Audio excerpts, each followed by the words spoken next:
আরেক জায়গায় ঘুরতে। আমি আবার মানে আল্লাহর প্রকৃতির ভেতরে থাকতে ভালোবাসি।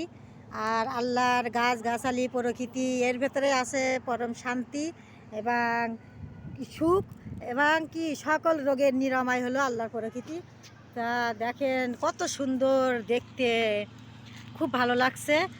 আর এই প্রকৃতির ভেতরে যে সুখ, সে যে আনন্দ, যে খুশি আছে, তা আসলে সত্যি ভালো নামি দামি জায়গায় যাইয়েও মনে হয় পাওয়া যায় না। এগুলো সব বড়ি গাছ, এটা হলো শুধু বড়ি গাছের জায়গা। দেখেন সব বড়ি গাছ।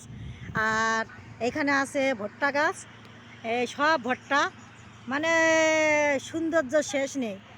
তা যাদের মন সুন্দর আসলে সত্যি, তাদের কাছে সব জায়গাই সুন্দর, সব জায়গাই পারফেক্ট, এবং তারা সব কিছু সুন্দর মন থেকেই আল্লাহর সব কিছু অনুভব করে। আর এইখানে যে সুখটা, যে শান্তিটা, যে আনন্দটা পেলাম বা পেয়েছি, সেটা কিন্তু কখনো নামি দামি জায়গায় যাইয়ে পাওয়া যায় না, এবং টাকা পয়সা খরচ করিয়ে কিন্তু নামি দামি জায়গায় যাইয়ে পাওয়া যায় না। এই জন্য একটা ভাষণ প্রসারণ আছে, আমি 9-এ পড়ছিলাম, যে অনেক টাকা খরচ করে বিদেশে ঘুরি, কিন্তু সৌন্দর্য কিন্তু আশেপাশেই আছে। তা আমরা সেগুলো কিন্তু কি দেখি না, এবং সেগুলো সৌন্দর্য চোখে দেখি না, ভালো চোখে দেখি না বলে আমাদের কাছে সুন্দর না।